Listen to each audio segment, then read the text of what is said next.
The air inside the Miraflores Palace is always cold, a sterile, artificial chill that keeps the tropical heat of Caracas at bay. But on the night of January 3, 2026, the silence was heavier than usual. For a decade, these walls had whispered with the paranoia of a man who saw enemies in every shadow. Nicolás Maduro sat in his office, surrounded by the gilded portraits of liberators, believing himself untouchable, protected by layers of loyalists and the inertia of fear. He did not hear the hum of the stealth rotors tutting through the night sky until it was too late. He did not feel the vibration of the boots hitting the roof until the glass shattered. In one violent, thundering heartbeat, the illusion of absolute power evaporated. The man who had starved a nation and defied the world looked up from his desk not as a president, but as a prey animal realizing the cage had finally closed. This is not just the story of a raid, it is the autopsy of a regime that rotted from the inside out until it had nowhere left to hide. History is rarely witnessed in such stark detail. If you wish to follow the rise and ruin of empires with us, simply like and subscribe to join the journey. The Gilded Cage. The air inside the Miraflores Palace is always set to 18 degrees Celsius. It is a sterile, aggressive cold, maintained by industrial generators that hum day and night, burning diesel while the rest of Caracas suffocates in the sweltering tropical heat of a blackout. On the night of December 31, 2025, just 3 days before the end, Nicolás Maduro Moros stood in the center of the Joaquin Crespo Hall, shivering slightly in his trademark tracksuit. He was alone, save for the 2 Cuban intelligence officers who stood by the mahogany doors like statues carved from granite. To understand the fall of the House of Maduro, you must first understand the silence.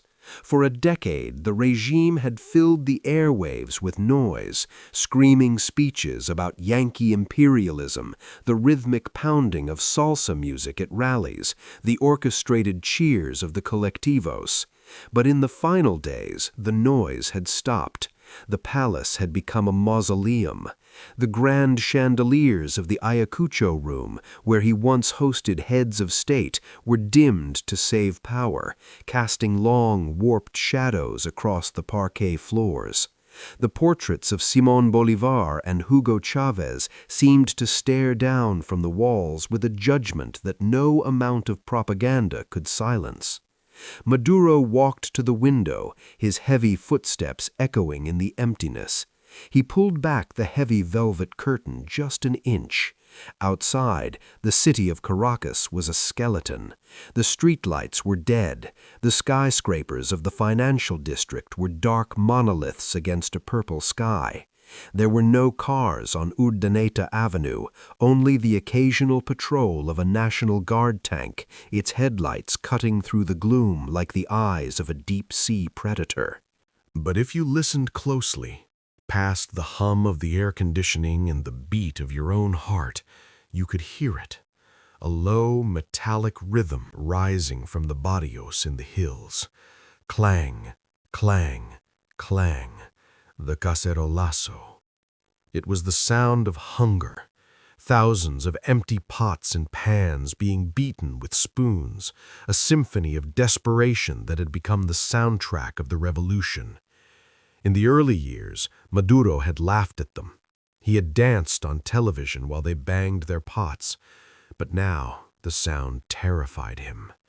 It was everywhere and nowhere, a sonic siege that no wall could block and no secret police could arrest. It was the sound of a people who had lost their fear because they had nothing left to lose. He let the curtain fall.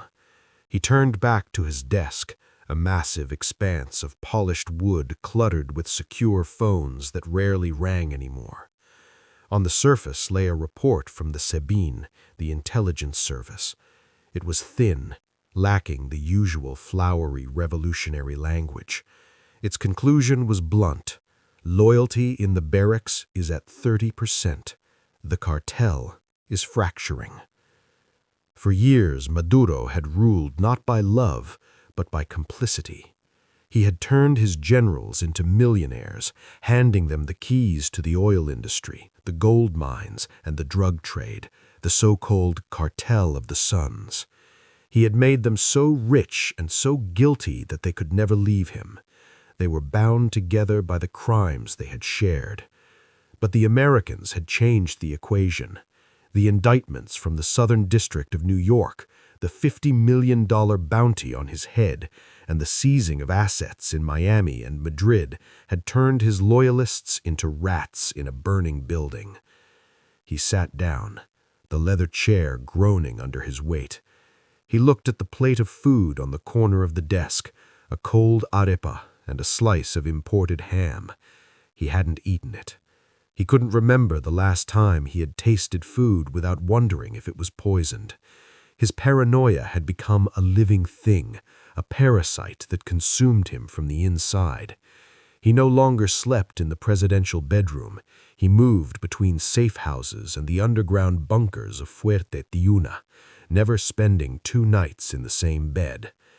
But tonight he had returned to Miraflores. Perhaps it was hubris, perhaps it was resignation, or perhaps, deep down, the former bus driver who had crashed a nation simply wanted to be the captain on the bridge when the ship finally went down. The heavy mahogany doors creaked open, breaking his trance. He did not turn around immediately. He knew the cadence of those footsteps, sharp, deliberate, authoritative. It was Celia. To the world, Celia Flores was the First Lady, a title she had rejected with revolutionary disdain, preferring the first combatant. But to the inner circle, she was the Iron Woman, the lawyer who had secured Hugo Chávez's release from prison in the 90s, the architect of the judicial system that had imprisoned their enemies, and the only person Nicolás Maduro truly feared. She walked into the pool of light cast by the desk lamp. Her face, usually a mask of stoic defiance for the cameras, was drawn and gray. She was not wearing her usual designer suits or the red fatigues of the rallies. She wore a simple black blouse, and in her hand she clutched a secure satellite phone that looked like a black brick. "Padrino isn't answering," she said. Her voice was low, stripped of the fiery rhetoric she used in the National Assembly. Maduro looked at her, his eyes bloodshot. Vladimir Padrino Lopez, the Minister of Defense, the man who had stood by his side through 3 coup attempts and countless protests, the man who controlled the guns. If Padrino was silent, the guns were no longer theirs. "Try Michael," Maduro rasped, referring to the head of the Supreme Court. "I tried," Celia replied, placing the useless phone on the desk next to the cold arepa. "I tried Michael. I tried Saab. I even tried the Russians in Havana. No one is picking up, Nicolas. The lines are dead." The silence in the room deepened, heavy and suffocating. It was a specific kind of silence, the vacuum left when power evaporates. For years their phones had never stopped ringing, generals begging for promotions, oligarchs asking for concessions, ambassadors seeking audiences. Now they were just 2 aging radicals in a cold room, surrounded by gold leaf and ghosts. The realization washed over him like ice water. The deal has been cut. They have traded us. He looked at Celia, really looked at her for the first time in months. They had been partners in everything, in the union halls, in the conspiracy to free Chávez, in the looting of the state, and in the indictments that now hung over their heads like a guillotine. The narco-nephews case in New York had been the first crack in her armor, a public humiliation that exposed their family's deep ties to the drug trade. Now she looked smaller, a grandmother caught in a geopolitical storm she could no longer lawyer her way out of. "We should go to the bunker in Fuerte Tiuna," Celia said. "The tunnels. We can still make it to the coast." Maduro shook his head slowly. "If Padrino isn't answering, the tunnels are already sealed, or worse, they are waiting for us there." He stood up and walked to the wall, where a massive painting of the Battle of Carabobo hung. He traced the shape of a horse with his finger. He thought of the billions of dollars that had flowed through this office, the oil revenue that had vanished into shell companies in Turkey and Dubai, the gold bars flown out on private jets to Iran. They had bought loyalty with plunder, believing that greed was a permanent bond. They had forgotten that greed has no allegiance. When the money runs out, or when the cost of loyalty becomes a life sentence in a Supermax, the mercenaries simply change sides. Suddenly, the lights in the office flickered. Not the usual brownout of the Caracas grid. This was different. It was a sharp, deliberate pulse. Once, twice, then darkness. The hum of the air conditioning died. The silence was absolute. "Nicolas?" Celia's voice was a jagged edge in the dark. "Stay still," he commanded, his hand instinctively reaching for the drawer where he kept a pistol he had never fired. From the hallway outside, the rhythmic thud of the boots of the Presidential Honor Guard should have been audible. They should have been shouting, securing the perimeter, rushing to protect their commander-in-chief. But there was nothing. No shouting, no boots. Just the terrifying sound of the heavy oak doors of the palace entrance 3 floors below being breached with a dull hydraulic hiss. Maduro moved to the window again, peering through the slats. The cacerolazos in the hills had stopped. The city was holding its breath. And then he saw it, a shadow darker than the night, sliding silently down a rope from the roof of the administrative building across the courtyard, then another and another. They moved with a fluid, lethal precision that did not belong to the colectivos or the National Guard. These were not his men. He turned back to Celia, the pistol heavy and useless in his sweating palm. The illusion was over. The gilded cage had become a trap. "They are here," he whispered. In those final, suffocating minutes, time seemed to warp inside the office. The silence that had plagued them for days was suddenly replaced by a hyper-real clarity. Every sound was amplified. The hum of the backup battery engaging on a secure server rack in the corner sounded like a dying breath. The scratching of Celia's nails against the hardened plastic of the satellite phone she refused to put down sounded like a frantic animal trying to dig through a wall. Maduro moved away from the window, backing into the center of the room. He felt an absurd, childish urge to hide under the desk, to crawl into the darkness where the monsters couldn't see him.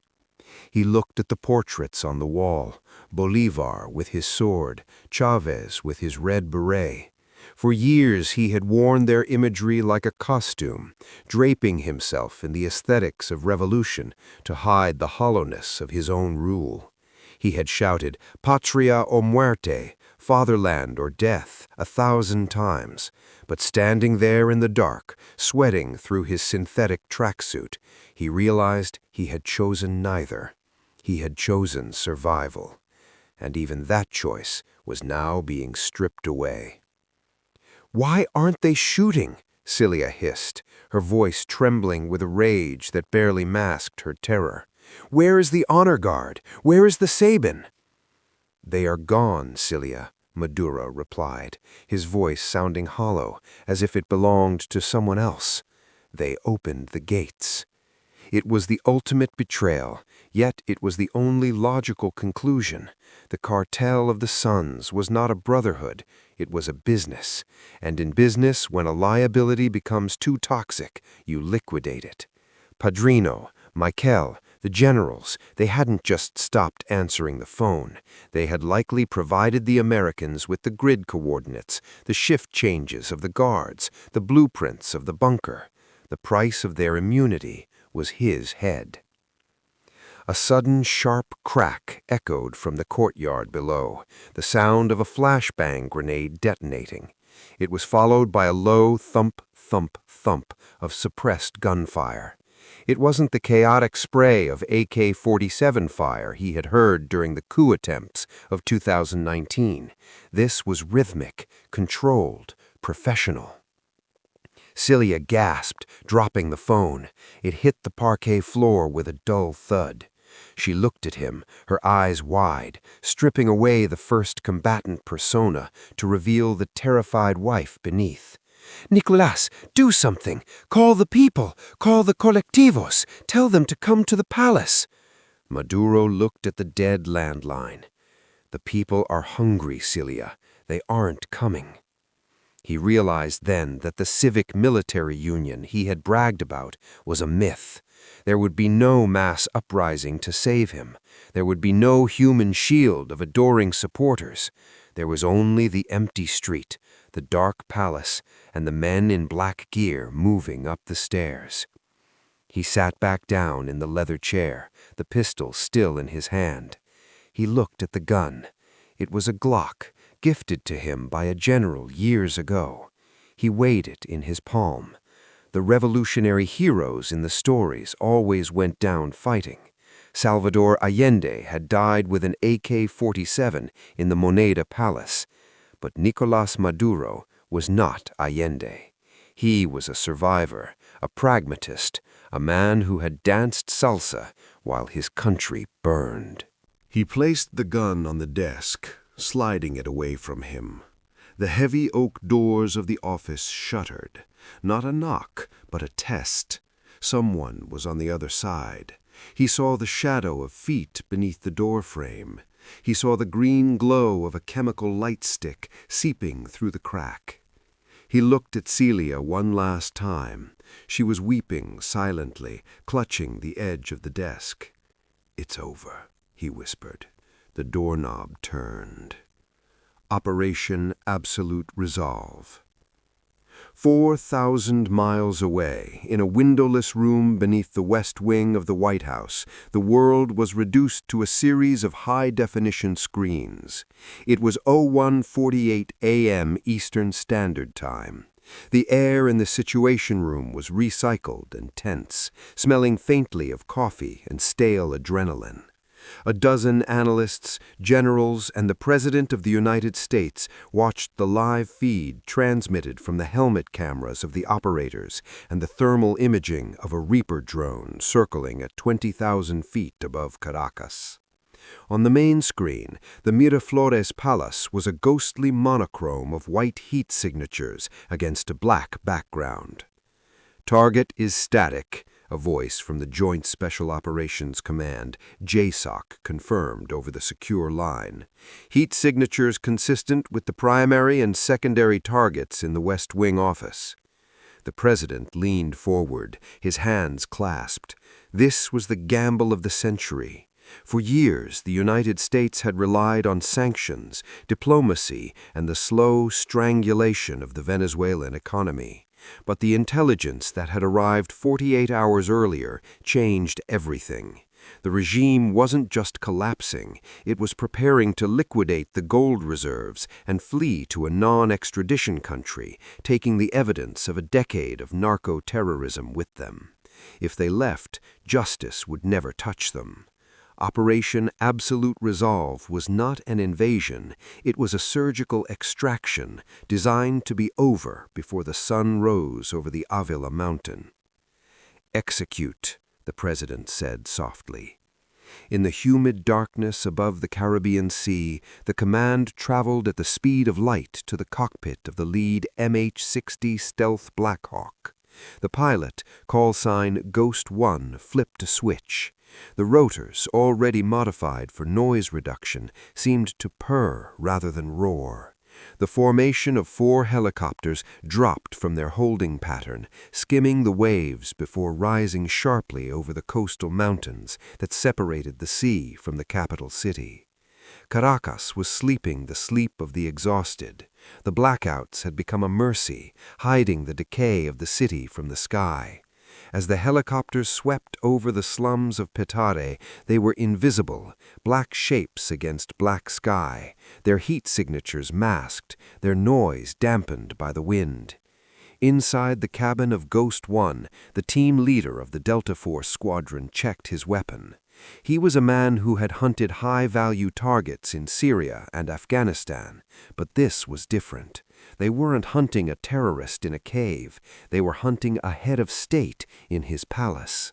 The rules of engagement were strict. Minimize casualties. Secure the target alive. Do not engage the Venezuelan military unless fired upon. The intelligence assessment predicted that the regular army would not fight. They hadn't been paid in months. Their loyalty was to their stomachs, not to the man in the tracksuit. The only threat was the Cuban detail and the die-hard fanatics of the Presidential Guard. 1 minute to target, the pilot's voice crackled in their earpieces. The operators pulled down their panoramic night vision goggles. The world turned into a crisp, green phosphor landscape. They could see the palace courtyard now, the fountains dry and filled with trash, the armored vehicles parked haphazardly by the gates. On the ground, a bored sentry from the honor guard lit a cigarette in the courtyard. He looked up, frowning. He thought he heard a strange rushing sound, like a sudden gust of wind in the palm trees. He took a drag, squinting into the darkness. He didn't see the fast ropes dropping until they were already on the ground. He didn't see the operator land silently behind him until the gloved hand covered his mouth. The breach was not an explosion, it was a magic trick.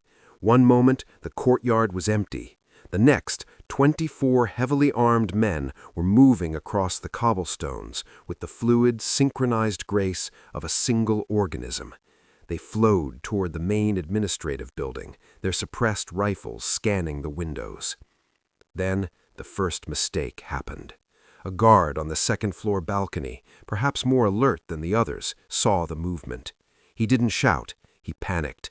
He raised his AK-103 and pulled the trigger, spraying a burst of bullets into the courtyard. The silence of the night shattered. "Contact front," the team leader shouted, his voice calm over the comms. The element of surprise was gone. The surgery was over. The firefight had begun. The reaction from the Delta team was instantaneous and devastating. The single burst of AK-47 fire from the balcony was answered by 4 suppressed carbines firing in perfect unison. There was no shouting, no dramatic pause, just the wet thud of bullets impacting flesh and the clatter of the rifle falling to the cobblestones.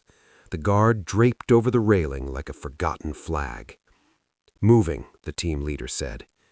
They breached the main entrance of the palace, blowing the heavy locks with a calculated charge of C4 that turned the ornate wood into splinters. Inside, the Miraflores Palace was a disorienting maze of mirrors, marble, and gold leaf. The silence of the exterior was replaced by the deafening enclosed chaos of close-quarters battle, CQB. The operators moved like floodwater, unstoppable and fluid. They swept through the grand lobby, their weapon lights cutting through the darkness like scalpels. To their left, a group of young National Guard conscripts, terrified and half asleep, threw their hands up, dropping their weapons. They were kids, drafted from the starving barrios, guarding a man who ate imported ham while their families scavenged for scraps. The operators bypassed them without a word, zip-tying them and leaving them for the support team. They were not the target. But on the grand staircase, the resistance hardened. The Cuban detail, the elite G2 intelligence officers tasked with the personal protection of the president, did not surrender. They knew there was no amnesty for them. As the operators reached the landing, a grenade tumbled down the stairs, clattering on the marble. "Frag out!" The explosion blew out the windows of the lower hall, filling the air with a choking cloud of plaster dust and the acrid smell of high explosives. Through the smoke, the Cubans opened fire. The air snapped with the supersonic crack of bullets. This was the kinetic chaos the analysts had feared. The surgical extraction had become a brawl in a museum. The operators pushed forward, using the marble pillars for cover, firing with ruthless precision. The lasers on their rifles danced through the smoke, finding targets. One by one, the men in the dark suits fell. They died protecting a staircase that led to an empty ideology. "Status," commanded the voice in the earpiece from Washington. "We are at the second-floor landing, engaging hostiles, pushing to the objective," the team leader replied, his breathing heavy but controlled. They reached the heavy double doors of the presidential wing. This was the threshold. Behind these doors lay the nerve center of the Bolivarian Republic, the room where the decrees were signed, where the stolen billions were counted. An operator stepped forward with a battering ram. He nodded once. He swung. The sound of the impact echoed through the building like a thunderclap, shaking the dust from the chandeliers. The door splintered but held. He swung again. Boom! Inside the office, Nicolás Maduro flinched with every blow. The sound was getting closer. It was no longer a distant abstraction. It was a physical force hammering at the sanctuary of his power. He looked at Celia.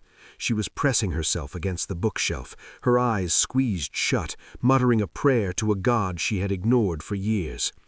"Breaching!" the operator shouted. With a final shattering crash, the doors gave way. The team flooded the hallway, moving in a stack formation. They threw a flashbang into the anteroom. Bang! The blinding white light seared the retina, followed by the concussion that punched the air out of the lungs. They swept the secretary's office. Clear. They swept the conference room. Clear. There was only one door left, the heavy mahogany door at the end of the hall. The door to the private office. The team leader raised his hand. The stack stopped. The silence returned for a split second, heavy and pregnant with history. On the other side of that wood was the man who had outlasted sanctions, coup attempts, and mass protests, the man the world said could never be toppled. The team leader tapped his headset. "Jackpot is behind this door. Prepare to breach." The breach was not a cinematic explosion. It was a precise mechanical violation of sovereignty. An operator kicked the door just below the lock plate, applying 300 pounds of kinetic force. The wood snapped with a dry crack that sounded like a gunshot. The door swung inward, banging violently against the wall. "Federal agents, hands! Show me your hands!" The command was shouted in Spanish, loud enough to cut through the adrenaline and the ringing ears. The room was instantly flooded with the blinding white beams of weapon-mounted lights. They swept the space in a chaotic, dazzling grid, illuminating the heavy curtains, the cold arepa on the desk, the portrait of Bolivar, and finally, the two figures freezing in the center of the rug. Nicolás Maduro did not reach for the Glock on his desk. He did not shout defiance. He instinctively raised his hands to his face, palms out, flinching away from the lights, like a man caught in the headlights of an oncoming truck. He looked swollen, disheveled, his tracksuit stained with sweat. The president of the people, the man who had threatened to burn the world if touched, was trembling. Celia Flores stood beside him, her back pressed against the bookshelf. She didn't raise her hands immediately. She stared into the blinding lights with a look of pure, venomous hatred. For a split second, the operators hesitated, their fingers tightening on their triggers, waiting for her to reach for a weapon, a phone, anything. "Get down, now!" An operator moved forward, closing the distance in 2 strides. He grabbed Maduro by the shoulder of his tracksuit and forced him to his knees. The dictator hit the floor with a heavy thud, gasping for air. It was a clumsy, undignified sound. There was no resistance, only the total collapse of a man whose power existed entirely in the abstract. "Target 1 secured," the operator said, his voice flat as he cinched the plastic zip ties around Maduro's wrists. The sound of the plastic ratcheting shut, zip, was the final period at the end of the Bolivariano Revolution. Another operator moved on Celia. She resisted for a moment, pulling her arm away, spitting a curse at the American. "You have no right," she hissed. "This is sovereign soil." "You have the right to remain silent," the operator replied in Spanish, spinning her around and securing her hands behind her back. The irony hung in the air, thick and suffocating. The woman who had dismantled the rule of law in Venezuela was now being heard her Miranda rights by a foreign soldier in her husband's office. The team leader walked into the room, his weapon lowered. He scanned the space. It smelled of stale coffee, old paper, and fear. He looked at the desk. He saw the secure phone that had been disconnected. He saw the Glock that had never been fired. He reached down and picked up the pistol, ejecting the magazine and clearing the chamber. A single, unfired bullet clattered on the mahogany desk. He keyed his radio. "Command, this is Ghost Lead. Jackpot is secure. I say again, Jackpot is secure. We are preparing for immediate exfil." Maduro looked up from the floor. His eyes locked with the team leaders. In that moment, there was no ideology left. There was no imperialism or socialism. There was only the biological reality of a man who realized his life was no longer his own. "Where are you taking me?" Maduro whispered, his voice cracking. The team leader didn't answer. He simply signaled to his men. "Get them up. We move in 2 mics." They hauled the president and the first combatant to their feet. As they were marched out of the office, Maduro stumbled. An operator caught him by the arm, keeping him upright. They passed the portrait of Hugo Chavez in the hallway. The painted eyes of the Comandante seemed to look right through his successor, staring past the handcuffs and the shame, gazing into a future that neither of them would live to see. Outside, the rotors of the Black Hawk were spinning up, a rising whine that promised escape for the captors and judgment for the captives. The Gilded Cage was empty. The king was in chains. And as the helicopter lifted off the palace lawn, leaving the burning city below, the long night of Venezuela was finally, violently over. The bus driver's legacy. As the Black Hawk helicopter disappears into the dark canopy of the night sky, carrying the prisoner of the century toward a waiting carrier group in the Caribbean, the roar of the rotors fades. It is replaced by a different sound, a sound from 30 years ago. It is the grinding of gears and the hiss of air brakes. It is the sound of a metro bus navigating the chaotic traffic of the Avenida Baralt in the 1990s. Before the gold, before the sanctions, and before the blood, Nicolás Maduro was a man who simply wanted to drive. He was a familiar face in the transit unions of Caracas, a tall, gregarious man with a thick mustache and a smile that seemed too wide for his face. He was the everyman. He didn't have the military pedigree of Hugo Chavez or the intellectual sharpness of the Marxist theorists at the university. He was the guy you shared a coffee with at the depot. He was the guy who shouted about workers' rights over the roar of a diesel engine. This humble origin was his greatest political weapon. When Hugo Chavez, the charismatic firebrand who had mesmerized the poor of Venezuela, looked for a successor, he didn't choose a general or an economist. He chose the bus driver. He chose loyalty over competence. On December 8, 2012, in his final public address before succumbing to cancer, Chavez anointed Maduro with a terrifying clarity. "My opinion, as firm, full, irrevocable, absolute, total, is that you elect Nicolás Maduro as president." It was a deathbed command that sealed the fate of a nation. When Maduro took the sash in 2013, he didn't just inherit a presidency, he inherited a lottery win. Venezuela was sitting on the largest proven oil reserves on the planet, more than Saudi Arabia, more than the United States.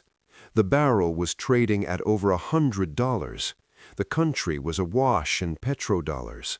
The socialist paradise seemed not only possible, but inevitable. The shelves were full. The gas was cheaper than water. The illusion of prosperity was so thick you could taste it. But history is cruel to those who mistake luck for genius. Almost immediately, the wheels began to come off the bus. In 2014, the global oil market crashed. The price of the barrel plummeted. For a competent government, this would have been a crisis. For the Maduro regime, it was an apocalypse. Because they had stolen everything. They hadn't invested in the oil infrastructure. They had milked it dry to fund patronage networks and line their own pockets. When the price dropped, the revenue vanished, but the theft continued. The rot started at the edges. First, it was the milk that disappeared from the shelves, then the toilet paper, then the medicine.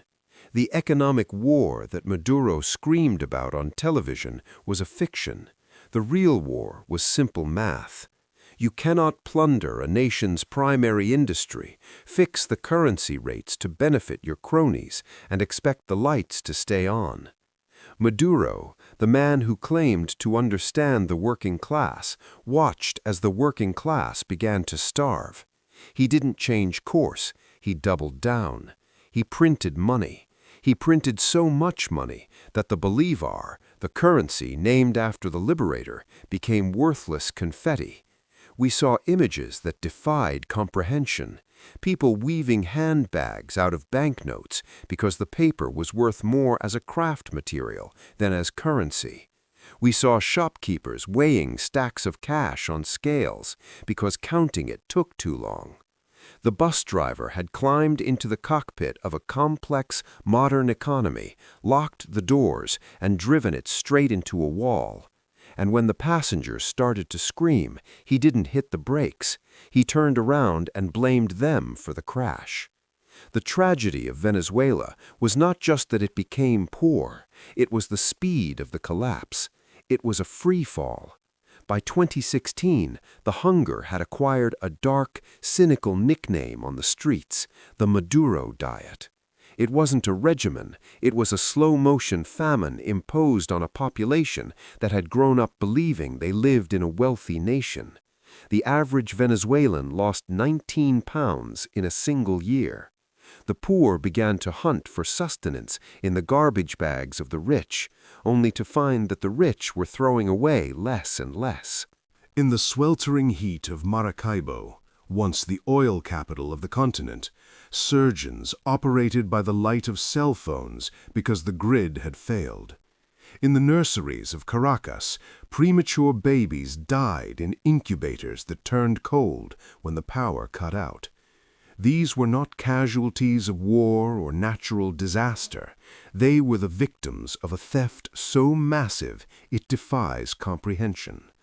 While grandmothers boiled water to sanitize it because the treatment plants had failed, the inner circle, the Boliborgesia, were buying penthouses in Madrid and private jets in Florida. And when the people finally snapped, when the hunger outweighed the fear, they took to the streets. The protests of 2014, 2017, and 2019 were not merely political rallies, they were desperate human tidal waves. Students, nurses, teachers, and oil workers marched on the highways, armed with nothing but stones and cardboard shields painted with the Constitution. They faced a regime that had militarized its survival. Maduro didn't send negotiators, he sent the FAS, the Special Action Forces. The FAS were the death squads of the revolution. dressed in black tactical gear, wearing skull masks that stripped them of their humanity. They rode into the barrios on motorcycles like horsemen of the apocalypse. They didn't arrest, they neutralized. The UN reported thousands of extrajudicial killings. Young men were dragged from their beds in the middle of the night and shot in their living rooms in front of their mothers, their deaths recorded as resistance to authority. This was the true legacy of the bus driver. He turned the state security apparatus against the very poor people he claimed to represent. He militarized the food distribution, creating the clap boxes, substandard packages of rice and pasta that were given only to those who held the Carnet de la Patria, the fatherland card. Food became a weapon. Loyalty was bought with a bag of lentils. Dissent was punished with starvation. But perhaps the most enduring image of the Maduro era is not the violence, but the suitcase. As the hope evaporated, the exodus began. It was the largest migration crisis in the history of the Western Hemisphere, surpassing the Syrian refugee crisis. 7 million Venezuelans, nearly a quarter of the population, simply walked away. They walked over the Simon Bolivar Bridge into Colombia. They walked through the freezing Andes Mountains into Ecuador and Peru. They walked through the deadly Darien Gap toward the United States. They were the caminantes, the walkers, doctors who had trained for decades, washed toilets in Lima, engineers who had built bridges, sold candy on the subways of Santiago, musicians who had played in the world-renowned El Sistema, busked on street corners for coins. It was a hemorrhage of talent, dignity, and future. A nation does not just lose its money when it collapses, it loses its soul. Every family in Venezuela has an empty chair at the dinner table, a ghost of a son or daughter who fled the socialist paradise just to survive. And through it all, Nicolás Maduro danced, literally. On the days when the repression was brutal, when the morgues were full, he would appear on state television, wearing his tracksuit, dancing salsa with Celia Flores to the applause of his sycophants. It was a grotesque display of indifference. It was a message to the world: I am here, I am happy, and you cannot touch me. He believed that the oil protected him. He believed that the support of Russia and China protected him. He believed that by turning Venezuela into a criminal enterprise, a hub for cocaine trafficking and gold smuggling, he had made himself too dangerous to fall. He thought he had built a fortress. He didn't realize he had built a prison. And he didn't realize that the walls of that prison were slowly closing in, not just on his people, but on him. The tragedy of Nicolás Maduro is not just that he was a tyrant, it is that he was a tyrant without a vision. Unlike the ideological zealots of the 20th century who killed for a utopia, Maduro killed for a stalemate.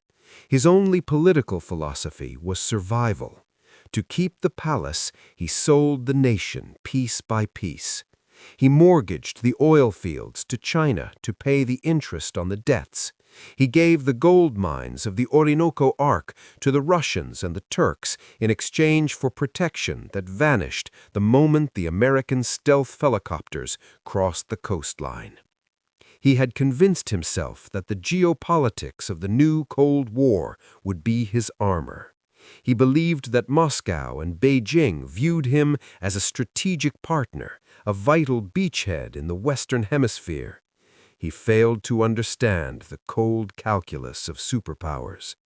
To Vladimir Putin and Xi Jinping, Nicolás Maduro was not an ally, he was a liability. He was a bad investment. when the United States launched Operation Absolute Resolve on the night of January 3, 2026, the phone lines to the Kremlin didn't just go unanswered because of technical jamming. They went unanswered because the cost of saving him had finally exceeded his value. In the end, the bus driver had driven everyone away. The technocrats had fled to Miami. The poets had fled to Madrid. The workers had fled to Lima. All that remained in the Miraflores Palace were the sycophants and the silent, calculating generals who were already negotiating their own amnesty deals with the CIA. The man who had inherited the richest country in South America was left alone in a room with a cold arepa and a loaded Glock he didn't have the courage to use. When the Delta operators zip-tied his hands, they weren't just arresting a man, they were arresting a decade of waste. They were putting cuffs on the hyperinflation that destroyed the savings of grandmothers. They were shackling the corruption that left children dying of preventable diseases in hospitals with no electricity. As they hauled him to his feet, the weight of his legacy was far heavier than the chains. He was led out of the office where he had signed the decrees that ruined a nation. He walked past the empty corridors where the first combatant, Celia Flores, had plotted the imprisonment of their rivals. They were marched into the night, not as martyrs of a revolution, but as fugitives from their own failures. The Black Hawk waited on the lawn, its rotors cutting through the humid air. As Maduro was shoved into the cabin, he looked back one last time at the city he had broken. Caracas was dark, save for the few flickering lights of the generators in the homes of the elite he had created. There were no crowds rushing to save him. There was no people's militia storming the gates. There was only the silence of a country that was too tired, too hungry, and too broken to mourn him. The bus driver had reached his final stop, but for Venezuela, the journey through the night was far from over. As the helicopter lifted into the sky, leaving the ruins of the revolution behind, the question wasn't about the past he had destroyed, but the terrifying, uncertain future he had left in his wake. The Flight of the Eagle. The Black Hawk touched down on the tarmac of the Simón Bolívar International Airport in Maiquetía, not as a scheduled arrival, but as an apparition. The airspace had been closed, the control tower silenced by a cyber interdiction minutes before the raid began. The only light came from the chem lights marking the landing zone and the red strobe of a C-17 Globemaster III, its massive engines already turning, waiting like a whale ready to swallow its prey. For Nicolás Maduro, the transition from head of state to high-value detainee was a process of rapid, brutal dehumanization. He was pulled from the helicopter, the rotor wash whipping his tracksuit against his legs. There was no red carpet, there was no military band. There was only the search and silence protocol of the U.S. military. He was led to a temporary processing tent set up on the tarmac. Here, the last vestiges of his authority were stripped away. The expensive watch, likely a gift from a Russian oligarch, was removed and bagged. The tracksuit, the uniform of his populist persona, was cut away.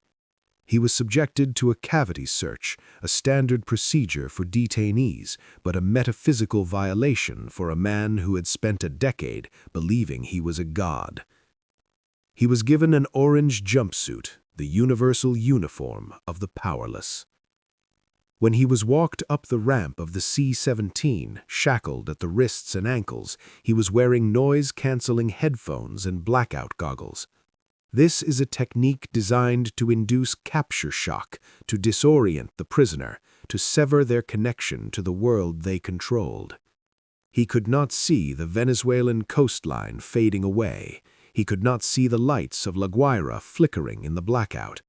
He could only feel the vibration of the metal floor as the massive cargo plane roared down the runway. Inside the belly of the aircraft, there were no luxury leather seats like on the presidential Airbus. Maduro was strapped into a jump seat, isolated from the operators who sat in the shadows. The interior of a C-17 is a cavern of exposed wires and hydraulic lines, smelling of jet fuel and cold steel.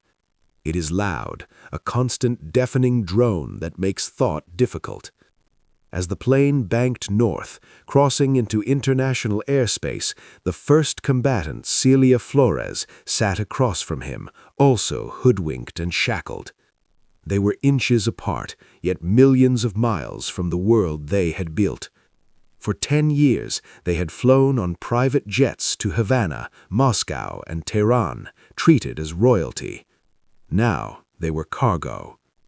The man who had railed against the empire for hours on state television was now entirely dependent on that empire for his next breath. The irony was absolute. The eagle had not just landed, it had snatched the serpent from the grass and was carrying it into the cold, high altitude of accountability. While the C-17 climbed to 30,000 feet, the shock wave of the operation hit the ground. Information in the 21st century travels faster than light. It travels at the speed of confirmation. At 4 a.m., a single image was leaked to social media. It was grainy, likely taken by a support soldier on the tarmac. It showed a man in an orange jumpsuit, head bowed, being led up a ramp. The caption was simple: Cayó. He fell. In Doral, Florida, often called Doralzuela because of its massive exile population, the reaction was seismic. The news broke just before dawn, but the streets filled instantly. Outside the famous Arepazo restaurant, a gathering point for the diaspora, hundreds of people poured out of their cars. They were weeping. They were screaming. Strangers hugged each other, draped in the yellow, blue, and red flags of a country many hadn't seen in a decade. Libertad! Libertad! The chant cut through the humid Florida morning. It was a catharsis 20 years in the making. These were the people who had fled the hunger, the doctors who were driving Ubers, the students who had washed dishes to send money home. For them, the image of Maduro in chains wasn't just geopolitics, it was personal. It was vindication. It was the answer to a prayer whispered in 1,000 lonely apartments. They waved signs that read, "Justice has arrived," and "Venezuela is free." The euphoria was raw, bordering on hysteria, a release of trauma that had been held in the collective body of the diaspora for too long. But in the capitals of the world, the reaction was colder. In Havana, the lights burned late at the Palace of Revolution. The phone lines to Caracas were indeed dead.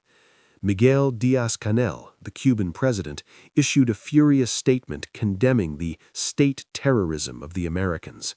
He knew that without Venezuelan oil, the already fragile Cuban grid would collapse within weeks. The parasite had lost its host. In Brasilia and Bogotá, the response was panic. President Lula da Silva and President Gustavo Petro, both leftist leaders who had walked a fine line with Maduro, condemned the invasion as a violation of sovereignty. They feared the precedent. If the U.S. could snatch a head of state from his palace in the middle of the night, who was safe? They ordered their militaries to the borders, bracing for a wave of refugees or violence that might spill over. And in Moscow, there was silence. The Kremlin spokesman issued a terse statement calling for restraint, but behind closed doors, the calculation had already been made. The billions in loans, the Rosneft contracts, the arms deals, it was all gone. They wouldn't fight for Maduro. They would just write off the loss. The strategic partner had become a sunken cost. Back in the C-17, Maduro knew none of this. He sat in the darkness of his goggles, suspended between the heaven he had promised and the hell he had created. He did not know that his fall was being celebrated with fireworks in Miami and mourned with terrified whispers in Havana. He was just a man in a loud metal box, flying toward a judge who would not care about his revolutionary titles. While the world reacted and the prisoner flew north, Caracas was waking up to a vacuum. The sun rose over the Avila mountain at 0615 a.m., illuminating a city that felt different. The air was charged with a strange static electricity. The cacerolazos had stopped, replaced by an eerie, heavy silence. The police were gone from the corners. The National Guard checkpoints were abandoned. The state, the omnipresent, suffocating entity that had dictated every aspect of life, had simply evaporated overnight. Inside the Miraflores Palace, the scene was one of desperate, frantic improvisation. Delcy Rodriguez, the vice president and the woman constitutionally mandated to take charge, was in the Situation Room. She was a survivor, a technocrat with deep ties to the international left, but she was not a soldier. She looked at the screens, at the empty chair where Maduro had sat just hours before. "We must declare a state of exception," she told the remaining ministers. Her voice was steady, but her hands were shaking. "We need to demand proof of life. We need to mobilize the base." But the base was not mobilizing. The colectivos, the armed gangs that served as the regime's enforcers, had gone to ground. They were melting back into the barrios, hiding their weapons. Without the guarantee of impunity from the man at the top, they were just criminals waiting for the police. Delcy appeared on state television at 8 a.m. She looked pale. The ticker at the bottom of the screen identified her as executive vice president, but she spoke with the desperation of an acting president trying to stop a landslide. She called the raid a kidnapping. She invoked the spirit of Bolivar. She claimed that the civic-military union remained unbroken. But the split-screen reality told a different story. While she spoke of unity, looting had begun in the commercial districts. Not the hungry looting of the food riots, but the calculated looting of the regime's symbols. People were tearing down the statues of Chavez. They were burning the billboards that bore Maduro's face. In the affluent neighborhood of Altamira, people were pouring into the streets, weeping not with joy but with disbelief. The most dangerous silence came from the barracks. Vladimir Padrino Lopez, the defense minister, had not appeared. He had not ordered the army to the streets. He was effectively holding the gun to the head of the new government, waiting to see if the Americans would offer him a deal or a cell. As Delcy Rodriguez signed the decree declaring a state of external commotion, she realized she was signing it on paper that might already be worthless. She was the captain of a ghost ship. The prisoner was gone. The money was gone. And as the morning light began to rise, the people of Venezuela were realizing that the cage door was open, even if they were too terrified to walk through it just yet. In the skies above the Atlantic, the C-17 began its descent. The pilot's voice crackled over the intercom, audible only to the guards. "Prepare for arrival. New York approach." The Eagle was landing. The trial of the century was about to begin. The Prisoner of Manhattan. The C-17 Globemaster III touched down at Stewart Air National Guard Base, 60 miles north of New York City, under the cover of a freezing winter darkness. The choice of airfield was deliberate. JFK and LaGuardia were too public, too chaotic. Here, in the desolate cold of the Hudson Valley, the transfer could be handled with the sterile efficiency of a Black Ops rendition. Nicolás Maduro was escorted off the ramp, his legs shackled, his breath steaming in the frigid air. He was no longer the man in the tracksuit. He was now prisoner 99340-054. He was transferred immediately into the back of an armored black SUV, sandwiched between two Bearcats in a convoy that stretched for a quarter-mile. The first combatant, Celia Flores, was placed in a separate vehicle. They did not say goodbye. The separation was absolute. The convoy tore down the New York State Thruway, clearing traffic with a phalanx of flashing lights. Inside the SUV, Maduro sat in silence, flanked by two U.S. Marshals who did not look at him. He tried to peer through the blackened ballistic glass, catching only fleeting glimpses of the world that had captured him. The gray slush on the highway, the skeletal trees, the relentless alien cold. They crossed the George Washington Bridge just as the first hint of dawn began to bruise the skyline of Manhattan.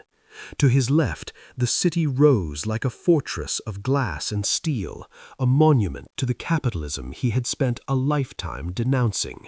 Now it was his cage. The destination was 150 Park Row, the Metropolitan Correctional Center, MCC. Known among federal inmates as the Guantanamo of New York, it is a brutalist high-rise fortress connected to the federal courthouse by an underground tunnel. It is a place designed to break the will of the world's most dangerous men. El Chapo had rotted here. Jeffrey Epstein had died here. Now the president of Venezuela would join them. The intake process was a final, humiliating ritual of disassembly. In the basement processing center, the last remnants of his identity were stripped away. The fingerprints that had signed decrees seizing GM factories now were pressed onto a digital scanner. The face that had adorned thousands of billboards was photographed from the front and the side, harsh fluorescent light illuminating every pore, every line of exhaustion. He was assigned to the 10 South Wing, the highest security unit in the federal prison system. Here, the cells are soundproofed to prevent communication. The lights are never fully turned off.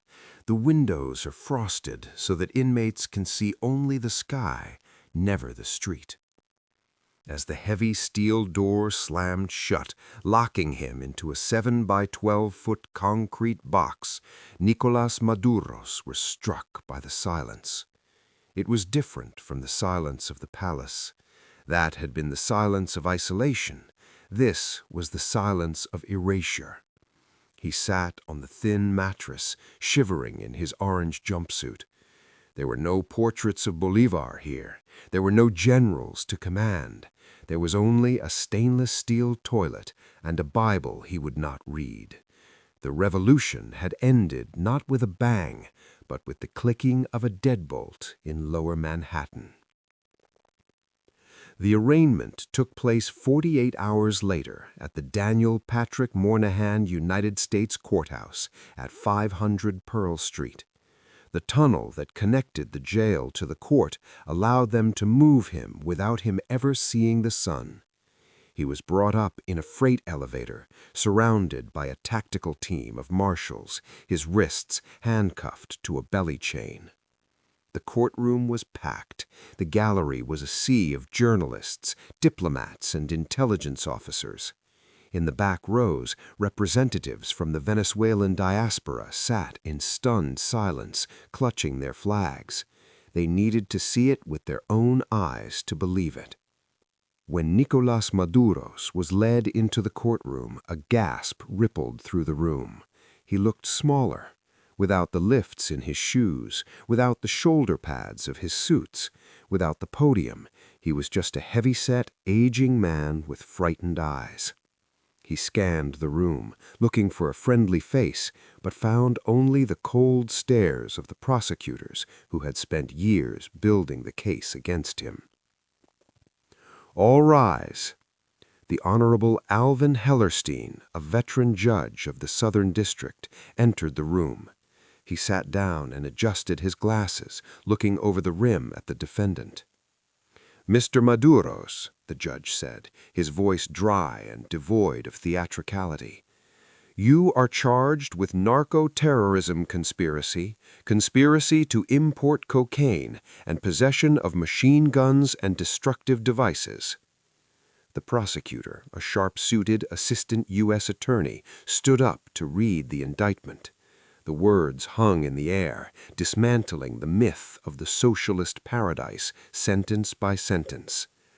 The defendant, Nicolás Maduro Moros, led and managed the Cartel of the Suns, a criminal organization composed of high-ranking Venezuelan officials who abused the people's trust to facilitate the importation of tons of cocaine into the United States, utilizing the state apparatus to protect shipments and coordinating with the FARC and the ELN, designated foreign terrorist organizations. Maduro listened to the translation through a headset. He heard the names of his co-conspirators, men he had trusted, men who had likely provided the evidence that was now being used to bury him. He heard the details of the bribes, the specific flight logs of drug planes leaving the Maiquetía hangars, the wiretapped conversations of his nephews. It was a forensic autopsy of his regime. When the judge asked him how he pleaded, Maduro stood up. For a moment, he tried to summon the old bluster. He tried to square his shoulders, to channel the spirit of the comandante. He wanted to shout that this was an imperialist farce, that he was the legitimate president of a sovereign republic. But when he opened his mouth, the weight of the room crushed him. The federal court does not care about revolutionary rhetoric. It deals in evidence. "Not guilty," he mumbled in Spanish. "The plea is entered," the judge said, indifferent. "Bail is denied. The defendant is a significant flight risk and a danger to the community. He will be remanded to the custody of the U.S. Marshals." The gavel banged. It was a sharp wooden sound that echoed like a gunshot. It was over in 20 minutes. There were no speeches. There was no salsa music. There was just the efficient machinery of the law grinding a dictator into a defendant. As the marshals took him by the elbows to lead him back to the holding cell, Maduro looked back at the gallery. He saw a young Venezuelan woman in the front row. She wasn't cheering, she was crying. And in her eyes, he didn't see hatred, he saw pity. While Nicolás Maduro sat in his cell in Lower Manhattan, staring at the frosted glass that separated him from the world, the sun began to rise over the valley of Caracas. It was a Tuesday, but it felt like the first day of a new year. The city was waking up to a strange, unfamiliar reality. The silence of the terror was gone. The colectivos had vanished into the shadows, their motorcycles parked, their black masks hidden in drawers. The FAES patrols that had terrorized the barrios were nowhere to be seen. In the Plaza Bolivar, an old man walked up to the statue of the Liberator. He carried a broom. Slowly, methodically, he began to sweep the trash that had accumulated around the pedestal. Then another person joined him, then another. There were no slogans, no political banners, just citizens reclaiming their public space, inch by inch. The country was still broken. The grid was still fragile. The hospitals were still empty of medicine. Delcy Rodriguez was still sitting in the Miraflores Palace, issuing decrees that no one read, a queen of ashes trying to rule a kingdom that had already moved on. The transition would be messy. There would be power struggles, perhaps even violence, as the factions of the old regime fought over the scraps. The Cartel of the Suns was headless, but the snake was still writhing.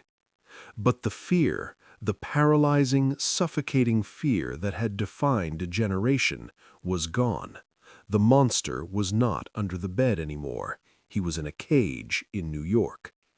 In the end, the story of the House of Maduro is not a tragedy of ideology, but of hubris. It is the story of a bus driver who forgot that the passengers are the ones who truly own the vehicle. He believed he could drive them off a cliff and survive the crash alone. He believed that gold and guns were stronger than hunger and dignity. He was wrong. As the morning light hit the shanties of Petare, a woman opened her window. She didn't bang a pot. She didn't shout a curse. She simply took a deep breath of the cool mountain air, air that tasted for the first time in 25 years like possibility. The nightmare was over. The long, hard work of waking up had just begun.